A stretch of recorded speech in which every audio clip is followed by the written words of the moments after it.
তিলটা বসাইলাম, পরিমাণ মতন একটু তেল দিব।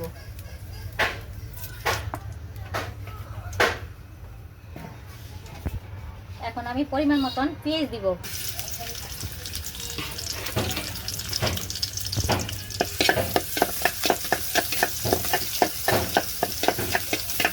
পেঁয়াজটা একটু লাল লাল হইলে আমি চিংড়ি মাছ দিব। চিংড়ি মাছ দিয়ে লাউ দিয়ে রান্না করব।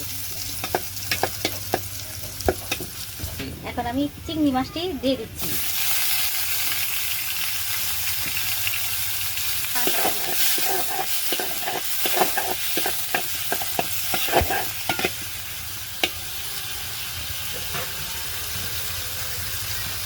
এখন পরিমাণ মতন আমি একটু হলুদ বাটা দিচ্ছি।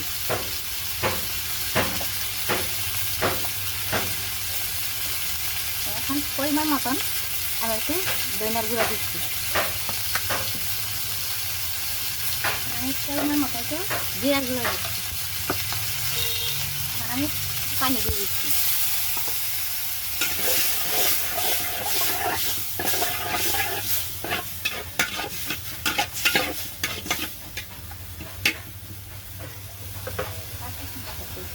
এখন আমি 4টা কাঁচামরিচ দিয়ে দিলাম।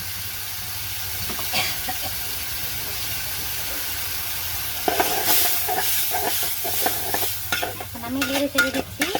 এখন আমি এই যে কুমড়োগুলো দিয়ে দিলাম।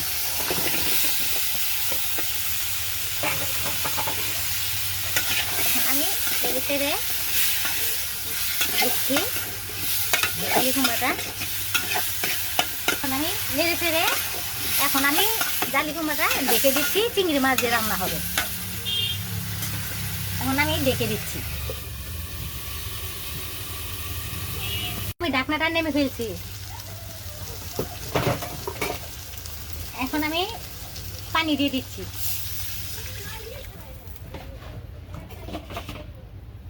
এখন আমি নেড়ে দিচ্ছি আবার।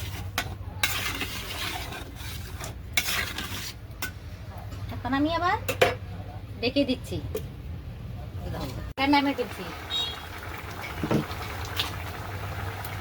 এখন আমি ধনিয়া পাতা দিয়ে দিচ্ছি। এখন আমি একটু নেড়ে চেড়ে 5 মিনিট পরে তরকারিটা নামিয়ে ফেলবো। এখন আমি আবার একটু ঢেকে দিচ্ছি। ঢাকনাটা নামিয়ে ফেলছি। এখন আমি তরকারিটা নামিয়ে ফেলছি। যদি আমাদের তরকারিটা রান্না ভালো লাগে আপনারা লাইক কমেন্ট একটা শেয়ার করবেন। আপনাদের কাছে আমার অনুরোধ রইল। ধন্যবাদ।